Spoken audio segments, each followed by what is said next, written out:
तो हम फिर से लेकर आ चुके हैं आप लोगों के लिए दिन भर की सभी ताज़ा और बड़ी खबरें। एक एक कर आपको सारी खबरों की जानकारी देंगे आज देश दुनिया में क्या कुछ हो रहा है। दरअसल दोस्तों सबसे पहली जो बिग ब्रेकिंग न्यूज़ आ रही है आप लोग बता दें, आज केरला दिवस। जी हाँ, आज किसानों का केरला दिवस। दरअसल आप लोग बता दें आज केरला से लोग आ रहे हैं किसानों से मिलने, यानी कि आज किसानों की बैठक है केरला के किसानों के साथ। इसके बारे में आपको विस्तार से बताएंगे।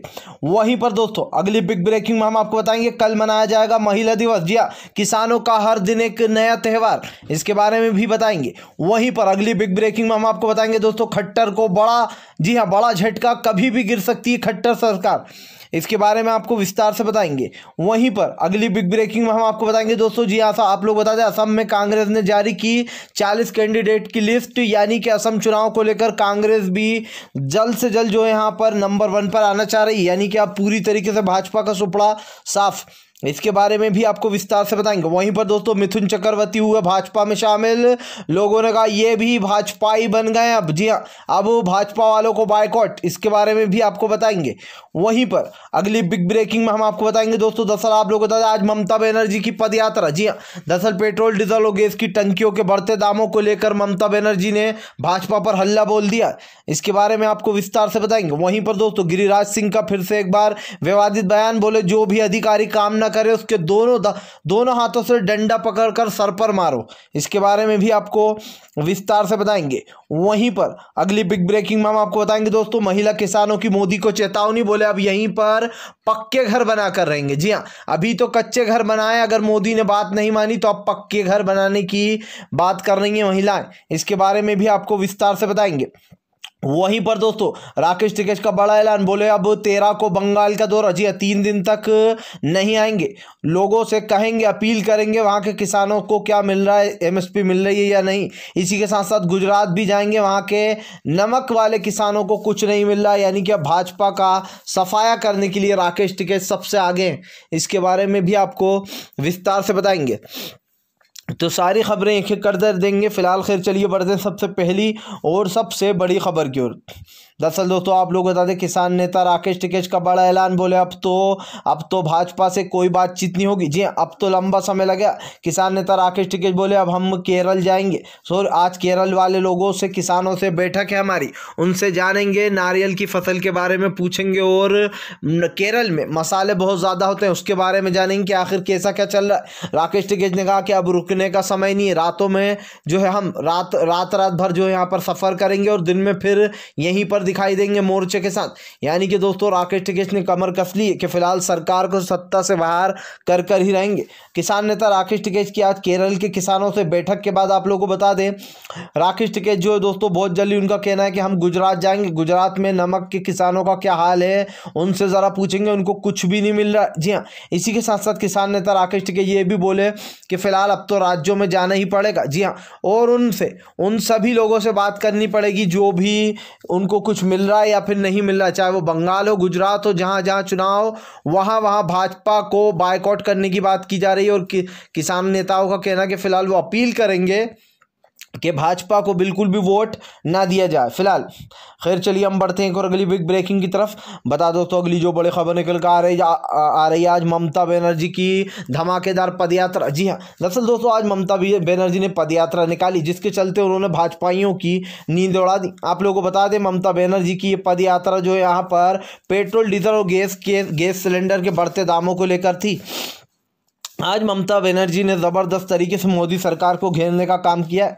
वहीं दूसरी तरफ दोस्तों आपको बता दें कि जहां एक तरफ ममता बनर्जी ने मोदी सरकार को घेरने का काम किया, वहीं दूसरी तरफ ममता बनर्जी ने यह भी कह दिया कि फिलहाल भाजपा का सफाया फिर से एक बार तय। जी हाँ, पश्चिम बंगाल में भाजपा का कुछ नहीं हो सकता। इसी के साथ साथ ममता दीदी ने कहा कि फिलहाल आज सिलेंडर, पेट्रोल और डीजल से सरकार सबसे ज़्यादा पैसा कमा रही है, लेकिन आखिर वो पैसा जा कहाँ रहा है, इसके बारे में दोस्तों हर कोई सरकार से जानना चाहता है। अखिलेश यादव ने भी ये सवाल उठाए थे कि फिलहाल पेट्रोल और डीजल में जो दबा कर सरकार हमसे टैक्स वसूल रही है या फिर यूँ कह दे कि हमारी जेबें खाली कर रही है, वो पैसा जा कर रहा है, ये सोचने वाली बात है। फिलहाल खैर चलिए हम बढ़ते हैं एक और अगली बिग ब्रेकिंग की तरफ। बता दोस्तों अगली जो बड़ी खबर निकल कर आ रही है, किसान महिलाओं का बड़ा ऐलान, बोले अब तो यहीं पर पक्के घर बनेंगे। जी हाँ, दरअसल दोस्तों आप लोग बता दें किसानों के इस आंदोलन में ज़्यादा से ज़्यादा महिलाएं शामिल हो रही हैं, जिसको लेकर आज महिलाओं ने मोदी सरकार पर हल्ला बोल दिया। आप लोग बता दो किसान दिन के 100 दिन पूरे होने के बाद अब महिलाओं ने नई रणनीति बना ली। उनका कहना मोदी माने या न माने, अब कच्चे घरों के बजाय पक्के घर यहाँ पर बनाए जाएंगे, पक्के सिलबत्ते, पक्के घर, और यहीं पर बस जाएंगे, यहीं पर रहने लगेंगे। यानी कि दोस्तों अब हाईवे पर घर बनाए जा रहे हैं। सोचिए कि मोदी सरकार को कितना बड़ा झटका लगेगा। आपको बता दें दोस्तों इससे पहले भी महिलाओं ने कई बार मोदी के खिलाफ कई कुछ बोला है, लेकिन इस बार जो महिलाओं का गुस्सा फूट रहा है मोदी सरकार के ऊपर, वो अपने आप में एक बड़ी बात है, क्योंकि महिलाओं ने साफ कर दिया है कि फिलहाल वो इधर से तब तक घर वापसी नहीं होगी जब तक कि इन तीनों काले कानून को रद्द नहीं करा देंगी, जब तक कि MSP पर एक्ट नहीं बन जाएगा तब तक महिलाओं ने कहा कि फिलहाल यहीं पक्के घर बनाकर रहना शुरू कर देंगे फिलहाल। खैर चलिए हम बढ़ते हैं और अगली बिग ब्रेकिंग की तरफ। बता दोस्तों अगली जो बड़ी खबर निकल कर आ रही, फिलहाल आपको बता दें कभी भी गिर जाएगी दोस्तों खट्टर सरकार। जी हाँ दोस्तों, हमेशा से दोस्तों ये खबर हो रही है कि खट्टर सरकार कमज़ोर पड़ चुकी है, और सबसे बड़ी बात ये दोस्तों कि खट्टर सरकार इसको नकारती आई है कि ऐसा कुछ नहीं है हमारी पार्टी में। जबकि सच तो ये दोस्तों कि हरियाणा की सरकार बैसाखी पर खड़ी हुई है, JJP का अगर सहारा हटा तो ये समझ लीजिए खट्टर सरकार अपने आप ही गिर जाएगी। सब लोग ने दुष्यंत चौटाला को गद्दार का नाम दे दिया है, क्योंकि अभी तक इन्होंने जो यहाँ पर भाजपा का साथ नहीं छोड़ा, जिसका असर ये हो रहा है दोस्तों कि अब बताया जा रहा है कि कांग्रेस के संपर्क में कई भाजपा के नेता हैं जो कि अब BJP की हरियाणा की सरकार गिराने वाले हैं। इसका एक मेन रीज़न दोस्तों ये भी है, वो ये कि फिलहाल किसानों का गुस्सा झेल नहीं पा रहे हैं कुछ जो BJP के सांसद हैं, और वो नहीं चाहते कि अगली बार उनको वोट ना मिले। ऐसे में आप लोग बताते हैं अब ज़बरदस्त तरीके से किसानों का सपोर्ट करते हुए कई भाजपा के नेता हो सकते हैं कांग्रेस में शामिल। भाजपा को लगेगा बड़ा झटका, जी गिर जाएगी सरकार फिलहाल। खैर चलिए हम बढ़ते हैं और अगली बिग ब्रेकिंग की तरफ। बता दो तो अगली जो बड़ी खबर निकल कर आ रही है, कांग्रेस ने भी की असम में अपने 40 कैंडिडेट की लिस्ट जारी। प्रियंका गांधी दिखाई दे रही है दोस्तों फुल मून में। जी हाँ, दरअसल दोस्तों आप लोगों को बीते दिन प्रियंका गांधी भी जो यहाँ पर असम के दौरे पर गई थी, उन्होंने चाय की बागान में चाय की पत्तियाँ भी तोड़ी थी महिलाओं के साथ मिलकर।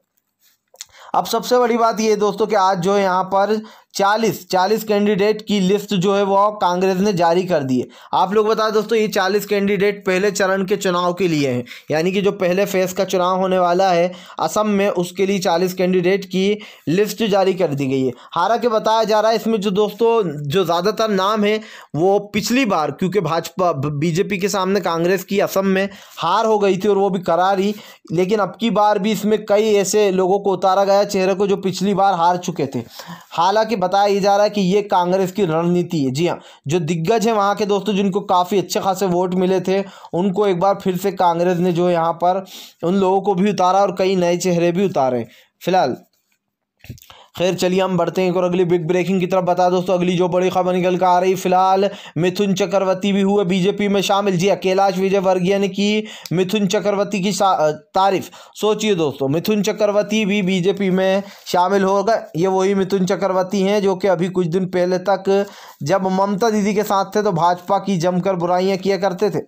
अब जो है मिथुन दा भी कहीं ना कहीं, हालांकि मिथुन दा ने कभी कुछ बुरा किया नहीं है, वो तो सबकी अपनी अपनी सोच है, लेकिन वो भाजपा में शामिल हो गए हैं तो इसका ये मतलब तो है दोस्तों कि अब वो भी भाजपा की ही ज़ुबान बोलना शुरू कर देंगे। जी हाँ, क्योंकि जो भी भाजपा में जाता है उसकी उल्टी गिनती तो शुरू होती है, लेकिन वो भी वही सब करना शुरू कर देता है जो भाजपा के मोदी और शाह करते हैं फिलहाल।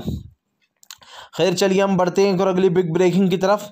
बता दोस्तों अगली जो बड़ी खबर निकल कर आ रही, किसानों का बड़ा ऐलान, बोले अब तो हर जगह से हारेगी भाजपा की सरकार। जी दरअसल आप लोग बता दोस्तों सूरजेवाला ने बड़ा बयान बोलते हुए कहा कि फिलहाल ये गंदी सरकार है। जी हाँ, इस गंदी सरकार को जीतने नहीं देंगे, ये अपील करेंगे जनता से। हम ये नहीं कह रहे कि वो कांग्रेस को वोट दे या किसी और को वोट दे, उनका जिसका भी मन है वो उसको वोट दे सकती है, लेकिन बस BJP को वोट नहीं देना है। उनका कहना है कि इसका नेतागिरी से कुछ लेना देना नहीं है, लेकिन हाँ ये बात सच है कि हम भाजपा को वोट नहीं देने देंगे। किसानों ने कहा कि फिलहाल एक सुर में हम जनता के बीच जाएंगे और उनको अपनी परेशानी बताएंगे, उन लोगों को समझाएंगे कि फिलहाल हमारे साथ क्या कुछ हो रहा है।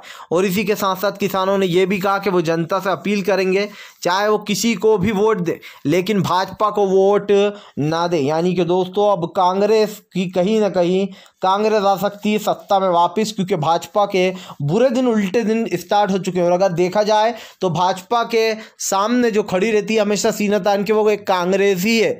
जी हाँ, अगर एक बार राहुल गांधी दोस्तों मान लीजिए कोई भी जो भी प्रधानमंत्री के पद पे लिए खड़ा होता है अब की बार अगर आते हैं तो बहुत ही अच्छा होगा, क्योंकि एक बार मोदी का सफाया होगा तो फिर समझ लीजिए दोस्तों जो देश की हालत बिगड़ती जा रही है वो कहीं ना कहीं सुधार में आ जाएगी। सबसे बड़ी बात यह है कि तानाशाही जो है हमारे देश में वो खत्म हो जाएगी अगर प्रधानमंत्री 2024 में बदल गया तो।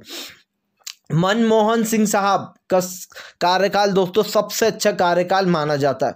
उनका जो एक बोली थी, उनके जो रूल्स थे, उन्होंने कभी किसी पे ऐसे रूल्स नहीं लगाए, किसी को बोलने से नहीं रोका मनमोहन सिंह साहब ने, ना ही किसी के ऊपर केस दर्ज होने दिए। यहाँ तक कि एक बार वो कॉलेज में गए थे, उनको जो काले झंडे तक दिखाए गए थे, लेकिन उन्होंने स्टूडेंट के ऊपर से केस हटाने की बात कही थी कि नहीं, इनके ऊपर केस ना लगाया जाए, उनका अपना मन है वो विरोध कर सकते। तो ये होता है दोस्तों प्रधानमंत्री। मोदी जी की तरह नहीं कि अगर किसी ने इस सरकार के खिलाफ कुछ बोल दिया तो उसके घर पर CBI के छापे पड़वा दो, या फिर जो यहाँ पर लोगों की आवाज़ दबाने का काम करो। डेमोक्रेसी बढ़ती जा रही। डेमोक्रेसी में सबसे बड़ी बात ही ये होती है दोस्तों लोकतंत्र में कि जनता बड़ी होती है, ना कि सरकार बड़ी होती है, क्योंकि जनता ने इस सरकार को चुना होता है, ना कि सरकार ने जनता को। तो सबसे बड़ी बात यही आ जाती है कि फिलहाल भाजपा का सफाया तय है। अगर आप भी दोस्तों शांतिपूर्ण ढंग से PM की इन सभी गलत नीतियों का आप विरोध करते हो दिल से और आप मानते हो ये सरकार एक तानाशाह सरकार है, इसको तत्काल में अपना इस्तीफा दे देना चाहिए। तो इस वीडियो को